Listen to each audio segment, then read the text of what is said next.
अस्सलाम वालेकुम दोस्तों, डियर एस्पिरेंट्स पर आप सबको खुशामदीद। इस वीडियो के अंदर हम लोग CSS प्रेपरेशन से रिलेटेड गुफ्तगू करेंगे। तो दोस्तों बताता चलूं कि इस वीडियो के 3 पोर्शन होंगे। फर्स्ट पोर्शन के अंदर हम CSS का जो बहुत ही बेसिक और इनिशियल स्टेप है CSS सब्जेक्ट सिलेक्शन, उसके बारे में डिस्कशन करेंगे। सेकंड स्टेप जो सेकंड पोर्शन इस वीडियो का है, उसके अंदर हम लोग बताएंगे कि आपने कौन कौन सी बुक्स जो हैं CSS से रिलेटेड आपने उनको रीड करना है और उनसे अपने नोट्स प्रिपेयर करने हैं। और वो बुक्स आप कहाँ से हासिल कर सकते हैं, कहाँ से आपको लेनी चाहिए, उसके बारे में भी डिस्कशन मिलेगी आपको। थर्ड और लास्ट पोर्शन जो है इस वीडियो का, उसके अंदर हम आप लोगों के साथ एक सैम्पल स्टडी स्केड्यूल जो है CSS 2022 के लिए जो हमने तरतीब दी है वो भी शेयर करेंगे। सो आज की जो वीडियो है वो उन तमाम एस्पिरेंट्स के लिए बहुत ज़्यादा मुफीद होने वाली है जो एम कर रहे हैं CSS 2022 की अटेम्प्ट देने के लिए, या फिर ऐसे स्टूडेंट्स जो इंटरेस्ट तो रखते हैं CSS में लेकिन उनको CSS के बारे में कुछ भी इंफॉर्मेशन नहीं है। सो स्टार्ट करते हैं जी video without any further due. The very first step in CSS preparation is subject selection. Subject जब आप सिलेक्ट कर लेते हैं तो आप ऐसे समझे कि आपकी CSS की प्रेपरेशन स्टार्ट हो गई है।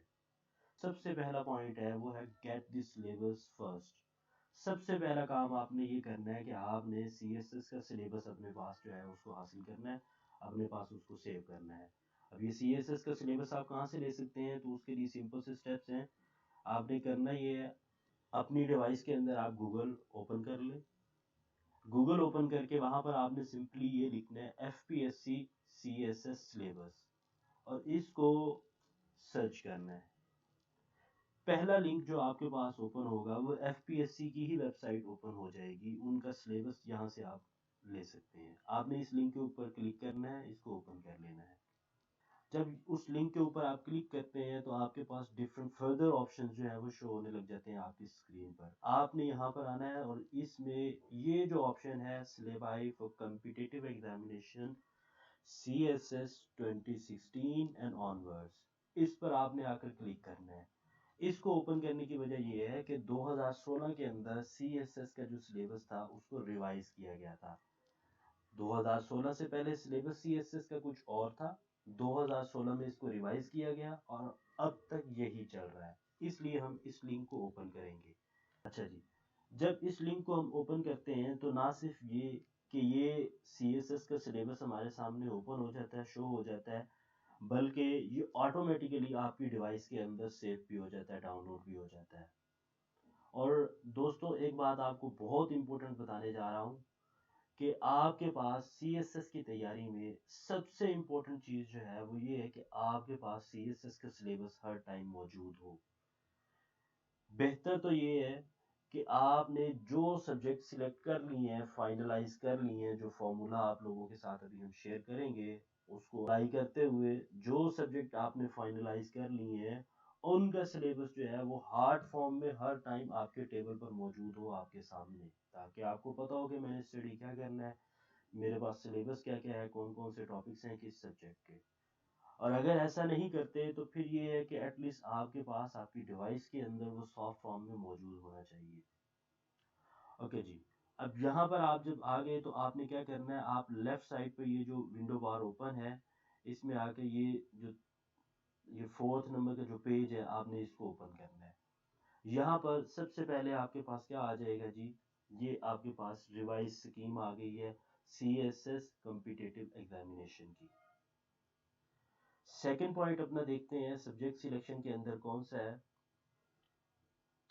अच्छा जी, सिलेबस हमने हासिल कर लिया। सेकंड पॉइंट हमारे पास जो है वो है कि go through the syllabus of compulsory subjects.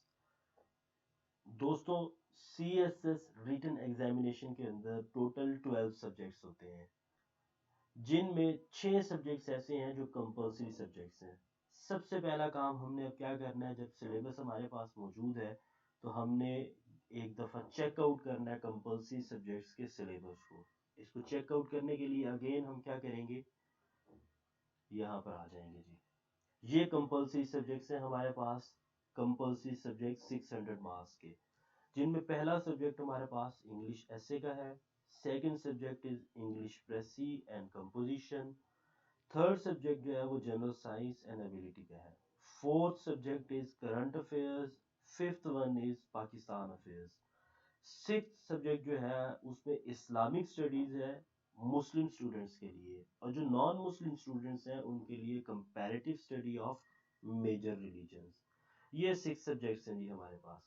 अब हमने क्या करना है, हमने इनका सिलेबस जो है उसको चेकआउट करना है कि ये जो कंपल्सरी सब्जेक्ट्स हैं इनका सिलेबस हमारे पास क्या क्या दिया गया है। तो यहाँ पर ये लेफ्ट जो विंडो बार ओपन है इसमें ये पेज नंबर 7 को ओपन कर लें, तो पहला जो सब्जेक्ट है हमारा कंपल्सरी का उसका सिलेबस हमारे पास सामने शो होने लग जाएगा, इंग्लिश एसे का। यहाँ पर उसने बताया candidates will be required to write one और मोर एसे इन इंग्लिश।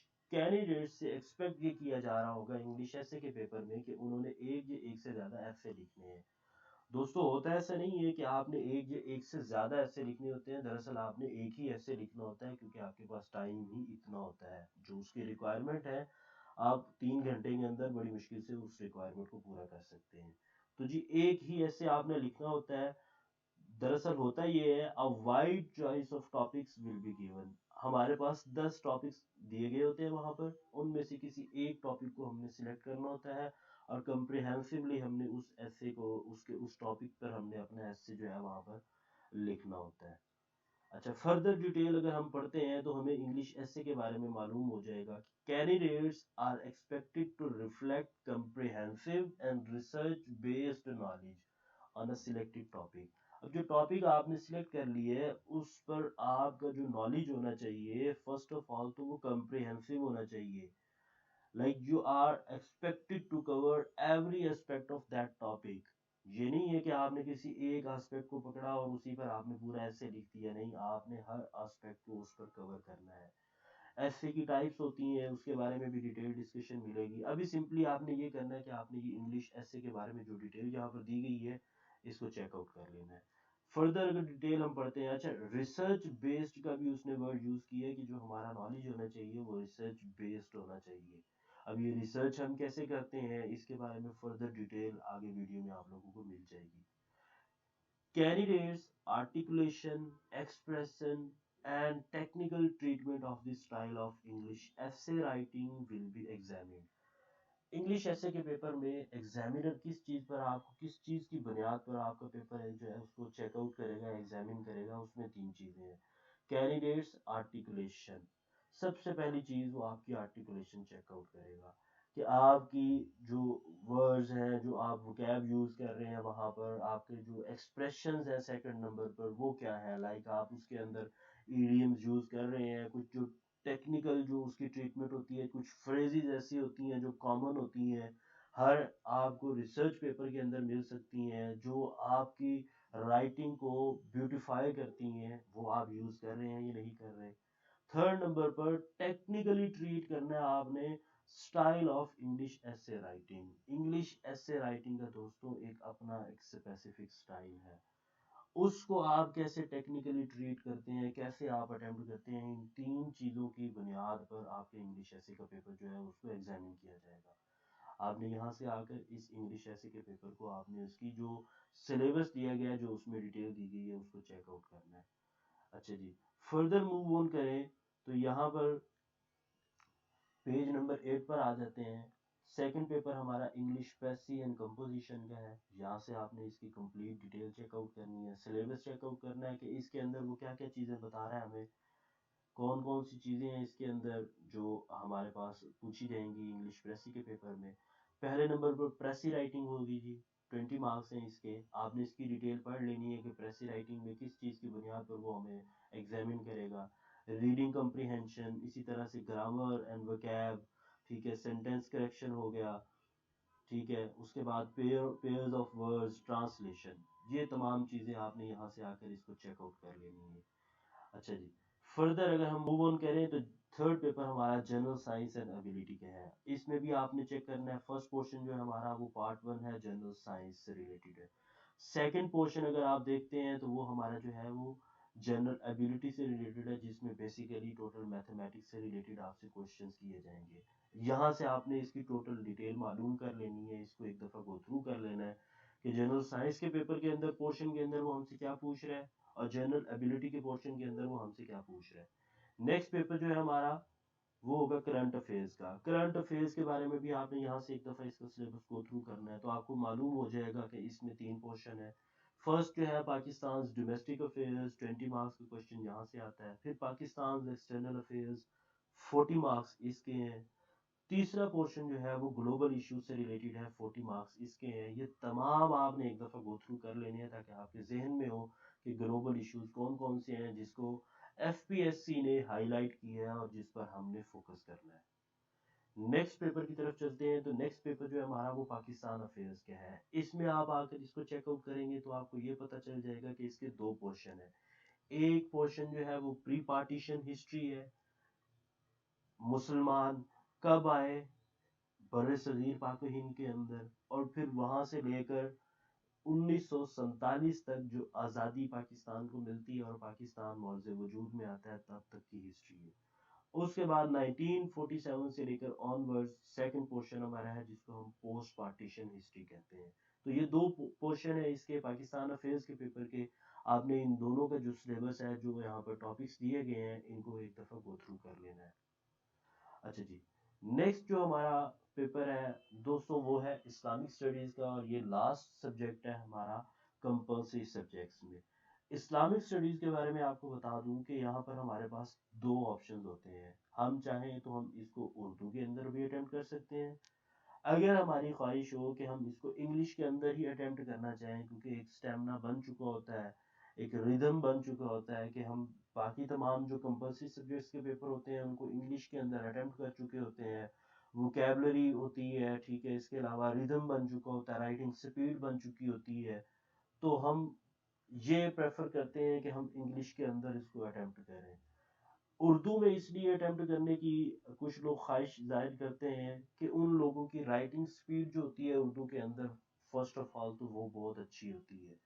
दूसरे नंबर पर उनकी उर्दू की जो लुगत है वो काफ़ी बेहतर होती है, वो काफ़ी अच्छे और भरवे अल्फाज जो हैं वो उनको इस्तेमाल कर सकते हैं अपनी उर्दू राइटिंग के अंदर।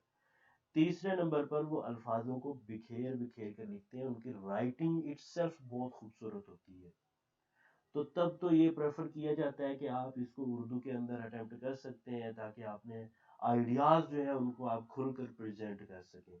लेकिन अगर ये तीनों चीज़ें आपके पास मौजूद नहीं है, या इन तीनों में से कोई एक या दो चीज़ें भी आपके पास मौजूद नहीं है, तो फिर आई वुड प्रेफर कि आप इसको इंग्लिश के अंदर ही अटेम्प्ट करें to be on the safe side.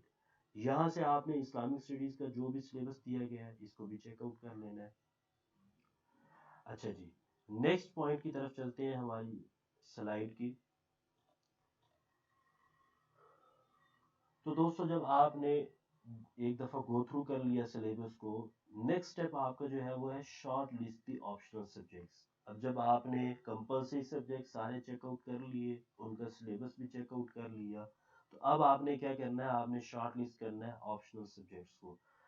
Optional subjects के लिए एक फार्मूला यूज होता है जिसको हम कहते हैं AIE फार्मूला। AIE फार्मूला क्या है जी? ए मींस एकेडमिक बैकग्राउंड।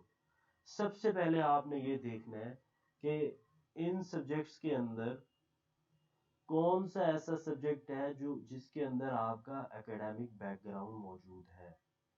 लाइक यहाँ पर हम आ जाते हैं जी, इनका ग्रुप ओपन कर लेते हैं ऑप्शनल सब्जेक्ट्स के लिए कि कौन कौन से ग्रुप्स हैं और कौन कौन से हमारे पास सब्जेक्ट्स दिए गए हैं। यहाँ से अगर आप चेकआउट करें तो कंपल्सरी सब्जेक्ट्स के नीचे ही ऑप्शनल सब्जेक्ट्स को ऑप्शन दिए गए हैं। 600 मार्क्स इनके होते हैं। फर्स्ट ग्रुप जो है आपका, फर्स्ट में आपने 200 मार्क्स का एक सब्जेक्ट जो है उसको ऑप्ट करना है। उसमें अकाउंटिंग एंड ऑडिटिंग भी दिया गया है, इकोनॉमिक्स भी, कंप्यूटर साइंस भी, पॉलिटिकल साइंस भी, इंटरनेशनल रिलेशंस भी। आप चाहे तो आप इस ग्रुप में से एक 200 मार्क्स का सब्जेक्ट ऑप्ट कर सकते हैं। अगर आप नहीं उसमें से करते तो आप ये ग्रुप 2 में से भी एक 200 मार्क्स का सब्जेक्ट जो है उसको सिलेक्ट कर सकते हैं। इसके लिए फॉर्मूला क्या है? AIE formula. A means academic background. आपने ये चेकआउट करना है कि आपके पास इन तमाम गिवन सब्जेक्ट्स में से कौन सा ऐसा सब्जेक्ट है जिसमें आपका एकेडमिक बैकग्राउंड है। जिसमें आपका एकेडमिक बैकग्राउंड हो, आंखें बंद करके उस सब्जेक्ट को आप सिलेक्ट कर सकते हैं। अच्छा, सेकंड नंबर पर आपने आई वाला फॉर्मूला जो है उसको अप्लाई करना है। आई मींस इंटरेस्ट। आपने ये देखना है कि इन तमाम सब्जेक्ट्स में से किस सब्जेक्ट के अंदर आपका इंटरेस्ट है।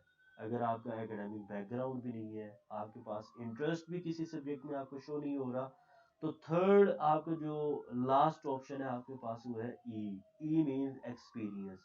आप एक्सपीरियंस से फायदा हासिल कर सकते हैं। आप अपने जो क्लोज सर्कल है उसमें देखें, आपके लव्ड वन, आपके फ्रेंड्स, आपके रिलेटिव्स, आपके टीचर्स, आपके कोलीग्स, आपके क्लास फेलोज, उनमें से कौन से लोग ऐसे हैं जिन्होंने सीएसएस की अटेम्प्ट दे रखी है या सीएसएस के बारे में इंफॉर्मेशन रखते हैं। तो आप उनसे गाइडेंस ले सकते हैं कि इस सब्जेक्ट के बारे में मुझे गाइड करो कि मुझे इस ग्रुप के अंदर से कौन सा सब्जेक्ट जो है उसको सिलेक्ट करना चाहिए।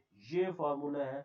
इस फॉर्मूले को यूज करते हुए आप क्या कर सकते हैं, अपने ऑप्शनल सब्जेक्ट्स को शॉर्ट लिस्ट कर सकते हैं। आपने सिंपली अभी इस स्टेप के अंदर क्या करना है, आपने इनको शॉर्ट लिस्ट करना स्टार्ट कर देना है। कि हो सकता है आपको यहाँ पर आप कंफ्यूज हो कि कंप्यूटर साइंस को सिलेक्ट किया जाए, पॉलिटिकल साइंस को किया जाए या आईआर को किया जाए। आपने फॉर द टाइम बीइंग क्या करना है, पॉलिटिकल साइंस को भी शॉर्ट लिस्ट कर लेना है इस ग्रुप में से, और इंटरनेशनल रिलेशंस को भी आप शॉर्ट लिस्ट कर लेना है।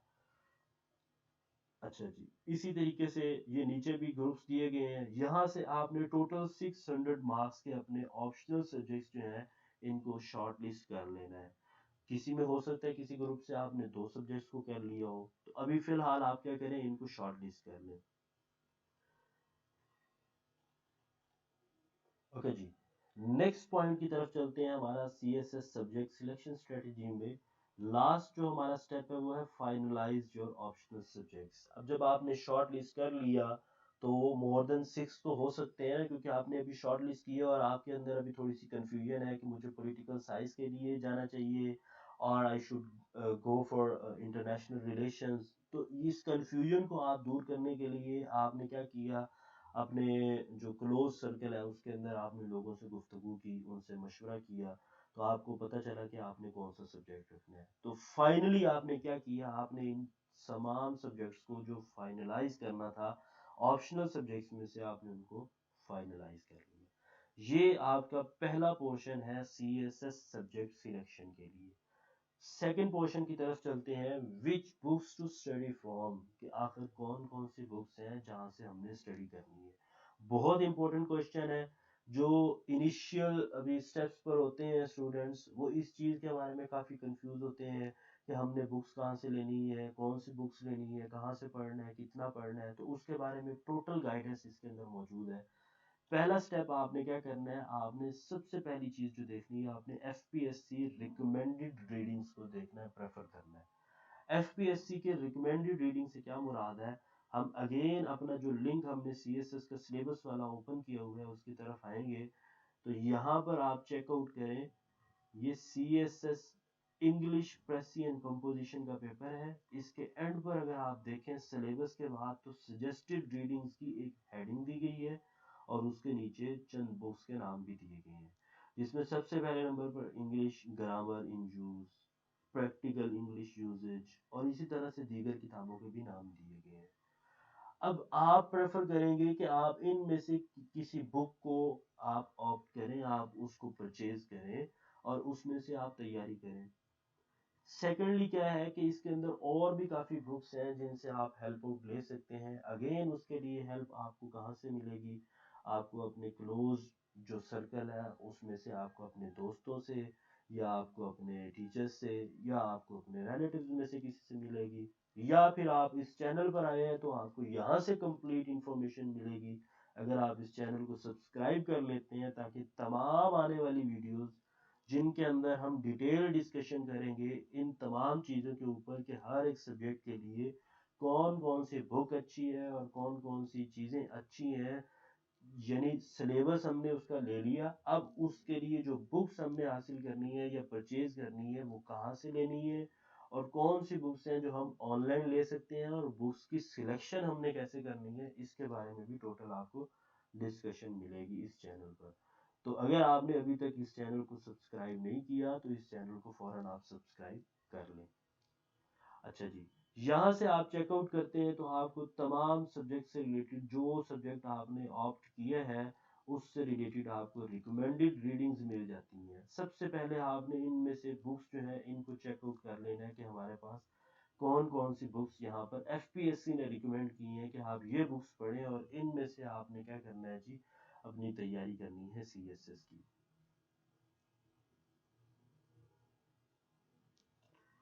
अच्छा जी, नेक्स्ट आप क्या कर सकते हैं, आप प्रेफर करें बुक्स रिटन बाय प्रोफेसर्स और professionals of respective subject.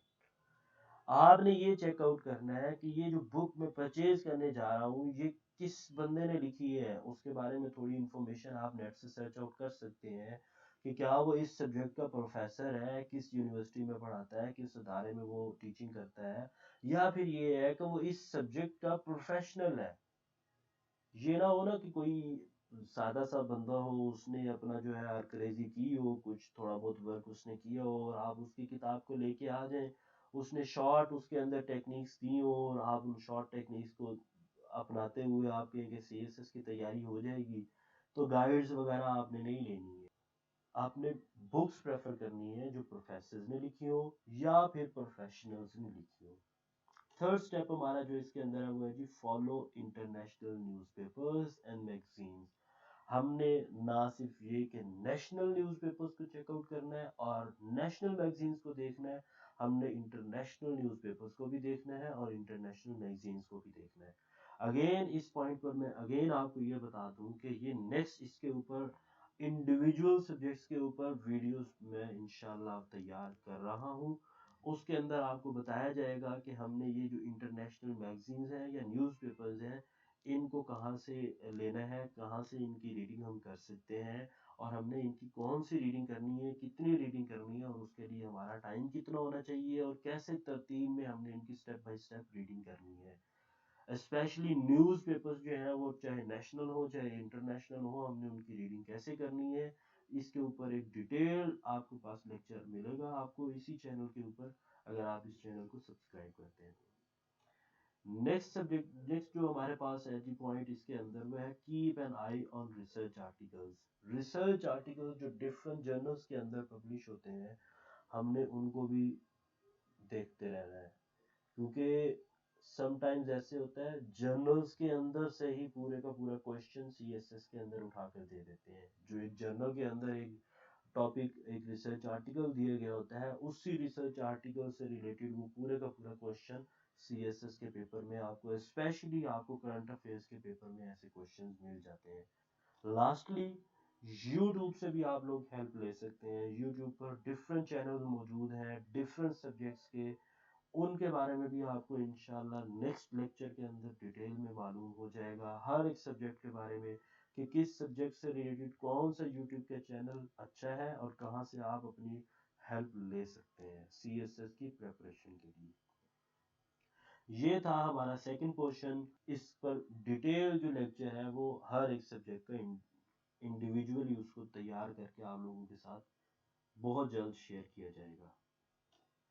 Last portion की तरफ चलते हैं जी इस वीडियो के, वो है स्टडी स्केड्यूल फॉर सीएसएस 2022। इस स्टडी स्केड्यूल को देखने से पहले चंद एक बातें हैं जो मैं ये चाहता हूं कि आप लोग अपने जहन में उनको बिठा लें, आप क्लैरिफाई कर लें अपने माइंड को कि ये चीज़ें हैं जिन पर हमने गौर नहीं करना और कुछ ये चीज़ें ऐसी हैं कि जिन पर हमने गौर करना है। सबसे पहली चीज जो है इसके अंदर आप ये याद रखें, there are general misconceptions and myths regarding the time required for the preparation of CSS. CSS की तैयारी के लिए कितना वक्त दरकार है, आपको इसके बारे में मुख्तलिफ आराएं मिलेंगी। कुछ लोग ऐसे होंगे जो आपसे ये कहेंगे that it requires years of preparation, कि सीएसएस की तैयारी के लिए आपको सालों साल दरकार है कि आप सालों साल इस पर मेहनत करते रहे फिर जाकर कहीं आपकी सीएसएस की तैयारी होती है।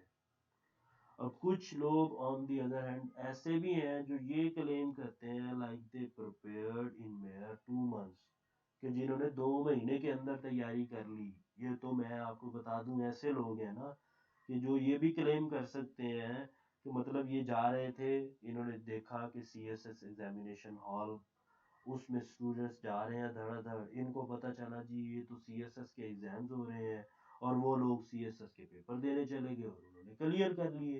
ये तो बात ऐसे ही हो गई। तो आपने इन दोनों लोगों में से किसी की बात पर यकीन नहीं करना, किसी की बात पर गौर भी नहीं करना। अगर हमने इन दोनों बंदों की बातों पर गौर नहीं करना तो फिर हमने क्या करना है? हमने करना ये है, simply device a very calculated approach regarding the framework of study schedule and time management. आपने कैलकुलेटेड अप्रोच अपनानी है, टारगेट बेस्ड अप्रोच आपकी होनी चाहिए। Following timetable will surely help out the aspirants and enable them achieve their goal इंशाल्लाह। ये जो एक स्टडी स्केड्यूल है, आप चाहें तो आप इसको फॉलो भी कर सकते हैं।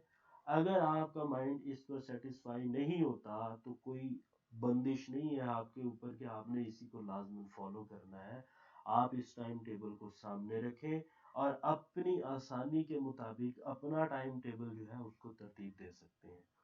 सबसे पहली चीज आपने ये देखनी है कि टोटल टाइम जो है हमारे पास वो है 24 आवर्स।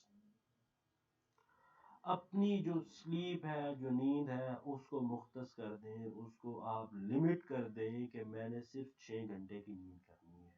अब 6 घंटे की नींद करनी है, उसके लिए आप अपना एक टाइम टेबल तैयार कर लें कि मैंने 10 बजे सोना है या 11 बजे या 12 बजे। अगर 10 बजे सो रहे हैं तो 4 बजे सुबह उठ जाएं, 11 बजे सो रहे हैं तो 5 बजे उठ जाएं। उसके हिसाब से आपने टाइम टेबल अपना जो है उसको तरतीब दे देना है कि ये मैंने इतने टाइम पर सो जाना है और इतने बजे मैंने जाग जाना है, सिर्फ 6 घंटे मैंने अपना स्लीप करनी है।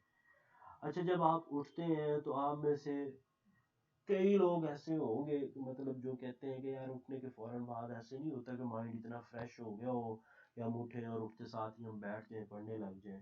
काफ़ी लोगों की आदत होगी कि वो जैसे ही सोकर उठते हैं उसके बाद थोड़ा सा ये है कि अपना माइंड को रिलैक्स करने के लिए, अपना दोबारा पटड़ी पे वापस आने के लिए कि स्टडी अब की जाए, उसके लिए थोड़ा सा क्या करते हैं, स्ट्रेस बस्टर के तौर पर थोड़ा टाइम फर्दर लेते हैं। उसमें क्या करते हैं, अपने नोटिफिकेशंस चेक करते हैं, कुछ सोशल मीडिया को चेक कर लिया, कुछ कोई मैसेजेस वगैरह अगर आए पड़े हैं, कोई कॉल आई पड़ी है, किसी से कांटेक्ट करना है, किसी से गुफ्तगू करनी है, तो उस टाइम में वो अपना ये काम भी कर सकते हैं। इसलिए हमने इसको भी ऐड कर दिया है। आप स्ट्रेस बस्टर के तौर पर 1 घंटा अपना फर्दर ऐड कर सकते हैं अपने टाइम टेबल में। फिर ये है कि दवा के साथ साथ दुआ भी करनी है आपने कि या अल्लाह पाक मुझे इस मेरे मिशन में, मेरे इस मकसद में मुझे कामयाब कर। उसके लिए आप 1.5 घंटा अपनी नमाजों का तो कम से कम रख लेना कि नमाज पढ़नी है, उसके बाद कुछ छोटी मोटी तस्बीह भी करनी है, कुरान पाक की तिलावत भी किया करनी है डेली, ताकि अल्लाह पाक मेरा मुझसे राज़ी हो जाए और वो मुझे मेरी मेहनत के मुताबिक के मुझे मेरा सिला अता करे और मुझे सीएसएस के एग्ज़ाम्स में कामयाबी अता करे। नेक्स्ट हमारे पास जो है वो एक्सरसाइज का एक एलिमेंट भी है। इसको आप ज़रूर प्रेफर करें कि डेली आप एटलीस्ट 30 मिनट्स की एक्सरसाइज किया करें। उसकी वजह ये है कि अगर आप सारा दिन बैठ कर स्टडी करेंगे तो आपके अंदर लेजीनेस आ जाएगी, आपके अंदर सुस्ती आ जाएगी, काहिली आ जाएगी, आपका जिस्म जो है वो नडाल रहेगा। तो अगर आप एटलीस्ट 30 मिनट्स अपने एक्सरसाइज के इस टाइम टेबल के अंदर एडजस्ट कर लेते हैं तो ये चीज़ क्या रखेगी, आपको एक्टिव रखेगी। अदर्स में हमने 3 घंटे फर्दर इसमें क्या किया, ऐड कर दिया कि 3 घंटे में समटाइम्स ऐसे होता है इंसान ने थोड़ा सा स्टडी के दरम्यान में रिलैक्स करना होता है। ये तो नहीं है कि मतलब आप सुबह बैठे तो मुसलसल आपने 12 घंटे या 13 घंटे या 10 घंटे आपने स्टडी करते रहना है। उसमें आपने थोड़ा टाइम ब्रेक भी तो लेनी है, माइंड को फ्रेश भी करना है। आपने थोड़ा सा किसी से कोई कॉल आ जाती है, कोई आप मूवी देखने का दिल करता है, उसके अलावा कोई वीडियो देखने का दिल करता है, तो आप ये काम कर सकते हैं। इसके अलावा लड़कियां हैं, उन्होंने तैयारी करनी होती है, तो उनको घर के काम काज भी होते हैं, उन्होंने घर के काम भी करने होते हैं, कुकिंग भी करनी होती है, उसके अलावा दीगर जो है वो घर की एक्टिविटीज़ हैं उन्होंने करनी होती हैं, लड़कों ने बाहर के काम करने होते हैं, तो उसके लिए भी 3 घंटे आप अपना जो है इसमें एडजस्ट कर लें अपने टाइम टेबल में। अब इस सब को काउंट करें तो हमारे पास टोटल ये टाइम बनता है जी 12 घंटे। तो 12 घंटे हमारे पास बाकी बचे। अब इस 12 घंटे में डेली हमने क्या करना है, अपने सब्जेक्ट्स को जो जो हमने अपना तरतीब देनी है ना, उनको हमने तैयार करना है। अच्छा जी, यहाँ पर हमने क्या किया है जी, 6th मंथ का एक स्टडी स्केड्यूल तैयार किया है, जो आप फॉलो कर सकते हैं अगर आप चाहें तो। उसमें हमने इसको 4 फेजेस के अंदर क्या किया, डिस्ट्रीब्यूट कर दिया है। फेज 1 जो है वो 1.5 मंथ का हो गया, इसी तरह से फेज 2 भी 1.5 मंथ का, और 3 और 4 भी 1.5 मंथ के हो गए। फर्स्ट फेज के अंदर हमने क्या किया है कि जो लोग यानी इनिशियल स्टेप्स में है अभी तैयारी, उन्होंने अब से स्टार्ट करनी है, उनको कुछ भी हो ना नहीं है सीएसएस के बारे में, तो वो अपने फर्स्ट फेज के अंदर कंपैरेटिवली इजी सब्जेक्ट्स रखें, ताकि आसानी से उनकी तैयारी जो है वो स्टार्ट हो जाए और उनका इंटरेस्ट भी इसके अंदर डेवलप हो जाए। अब पाकिस्तान अफेयर्स या पाकिस्तान स्टडी से आसान और कौन सा सब्जेक्ट हो सकता है जो हम क्लास 1 से पढ़ते आ रहे हैं। फर्स्ट फेज के अंदर आपने ये करना है कि आप 3 सब्जेक्ट्स अपने रख सकते हैं, जिनको आपने 1.5 मंथ के पीरियड के अंदर आपने इसको तैयार करना है। पहला सब्जेक्ट आप पाकिस्तान स्टडी को यहाँ पर रख सकते हैं। सेकंड, इस फेज के अंदर आप करंट अफेयर्स को भी इसी के साथ, क्योंकि अगर आप इनके सिलेबस को गो थ्रू कर चुके होंगे तो आपको ये पता चल जाएगा कि ये दोनों आपस में क्या करते हैं कि काफ़ी सिमिलर है, काफ़ी मिलते जुलते हैं इनके टॉपिक्स आपस में। थर्ड ये है कि आपने ऑप्शनल में से कोई भी एक ऑप्शनल सब्जेक्ट जो है उसको आपने यहाँ पर इसके साथ एडजस्ट कर लेना है और उसको भी साथ साथ आपने तैयार करना है। फिर फेज 2 है, फेज 2 के अंदर हम तो ये आपको कहेंगे कि आप ये प्रेफर करें कि 200 मार्क्स का जो आपका सब्जेक्ट है ना, आप अब सिर्फ उसकी तरफ आप जो है अपनी तवज्जो मरकूज करें कि आपने ये 200 मार्क्स का सब्जेक्ट जो है इसको 1.5 महीने के अंदर तैयार करना है। थर्ड फेज के अंदर अगर आप देखें तो ये भी 1.5 मंथ का है, इसके अंदर general science and ability. General science and ability के बारे में दोस्तों आपको बता दूं कि ये इसका जो सिलेबस है ये काफ़ी वास्ट सब्जेक्ट है, इसका सिलेबस काफ़ी लेंथी है ये, ठीक है। तो ये कोशिश करें कि इसके साथ आप कोई ऑप्शनल सब्जेक्ट ऐसे ऐड करें जिनका सिलेबस कंपैरेटिवली शॉर्ट है। अगर आप देखते हैं जनरल स्टडीज़ को, या कुछ लोग जो पंजाब से बिलोंग करते हैं, तो लैंग्वेज वाला जो पोर्शन है ऑप्शनल सब्जेक्ट्स में, उसमें से वो अक्सर प्रेफर करते हैं कि पंजाबी को ऑप्ट कर लें। कुछ लोग अगर पख्तून है तो वो पश्तो को करते हैं, सिंधी है तो सिंधी लैंग्वेज को करते हैं, बलोच है तो बलोची को करते हैं, और भी काफ़ी उसमें ऑप्शंस दिए गए हैं, तो उनके सिलेबस काफ़ी शॉर्ट है। तो अगर आप चाहें तो आप यहाँ पर वो जो 2 ऑप्शनल सब्जेक्ट्स हैं वो जनरल साइंस एंड एबिलिटी के सब्जेक्ट के साथ उनको भी ऐड कर सकते हैं। लास्टली हमारे पास फेज 4 है, जो 1.5 मंथ का ही है। इसके अंदर आप क्या करें, आप अपने पास इस्लामियात की तैयारी आपने करनी है और इस पर आपने नोट्स अपने तैयार करने हैं। इसी तरह से आपने जो लास्ट आपका ऑप्शनल सब्जेक्ट बचा है, 6th ऑप्शनल सब्जेक्ट, आपने उसको इस मंथ के अंदर, इस टाइम पीरियड के अंदर उसको तैयार करना है। स्टूडेंट्स, इस स्टडी स्केड्यूल के अंदर हमने 2 सब्जेक्ट्स को स्किप किया है। पहला इंग्लिश एसे का है। इंग्लिश एसे की तैयारी के लिए आपने अपने वीक के अंदर एक दिन मखसूस कर लेना है कि इस दिन तो एक इंग्लिश का एसे मैंने तैयार करना है। वो चाहे आप मंडे का दिन मखसूस कर लें, चाहे ट्यूसडे का कर लें, चाहे संडे का कर लें। बेहतर यही होता है कि आप संडे वाला दिन अपना मखसूस करें। उस दिन आप एटलीस्ट अपने एक टॉपिक के ऊपर अपना कंप्रिहेंसिव एक ऐसे तैयार करें। उसके अंदर आपने उसकी आउटलाइन भी तैयार करनी है, उसके बाद आपने इंट्रोडक्शन भी उसका अपना तैयार करना है, फिर आपने बॉडी पैराग्राफ्स भी लिखने हैं और कंक्लूजन का पैराग्राफ भी उस पर तैयार करना है। तो बेहतर यही है कि आप इसको थ्रू आउट लेकर चलें।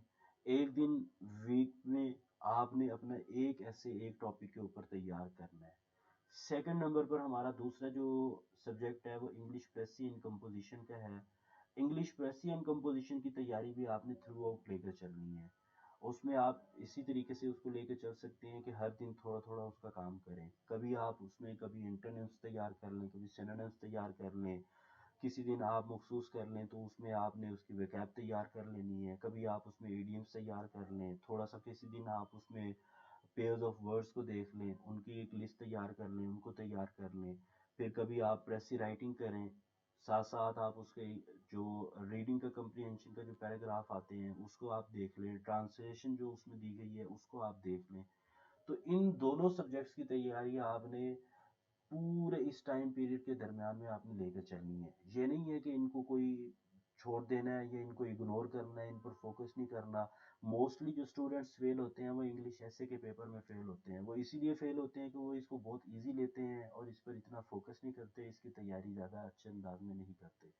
तो हमने ये काम नहीं करना, हमने इसको थ्रू आउट लेकर चलना है। अब ये तो था इसके ऊपर लेक्चर कि आप ये अपना टाइम टेबल इस तरीके से तरतीब दे सकते हैं। अब आपने नोट्स कैसे तैयार करने हैं, फिर बुक्स हर एक सब्जेक्ट की आपको कौन कौन सी रीड करनी चाहिए, कौन सी बुक्स आपको परचेज करनी चाहिए, कौन सी आपको ऑनलाइन मिल जाएंगी। बुक्स परचेज करते हुए किन चीज़ों को, किन एलिमेंट्स को आपने अपने जहन में रखना होता है, इसके बारे में नेक्स्ट वीडियो लेक्चर्स जो हैं वो भी तैयार करके बहुत जल्द आप लोगों के साथ वो भी शेयर किए जाएंगे। इसलिए दोस्तों ज़रूरी है कि अगर आपने अभी तक इस चैनल को सब्सक्राइब नहीं किया तो आप इस चैनल को सब्सक्राइब कर लें। नोटिफिकेशन वाला जो नीचे वो बेल का आइकन दिया गया है वहां से आप देखें तो उसको ऑल पे कर दें, ताकि जितने भी वीडियो लेक्चर्स हम आप लोगों के साथ शेयर करें वो आप लोगों तक टाइमली पहुंचते रहें। अगर आपको दोस्तों ये वीडियो पसंद आई है तो आप लाइक का बटन जो है उसको प्रेस कर सकते हैं। इसके अलावा अपने दोस्त आप के साथ, अपने रिलेटिव्स के साथ आप इस वीडियो को शेयर कर सकते हैं, ताकि वो आगे फर्दर इस वीडियो को शेयर करें। और जितने लोग जो जो सेल्फ स्टडी करना चाहते हैं या जितने लोग जो एकेडमीज वगैरह को प्रेफर नहीं करते या उसको वो अफोर्ड नहीं कर सकते, तो वो यहाँ से हेल्प लेके अपनी तैयारी का आगाज़ कर सकते हैं। आज की वीडियो के लिए इतना ही। अल्लाह हाफिज़। इंशाल्लाह नेक्स्ट वीडियो में मिलते हैं।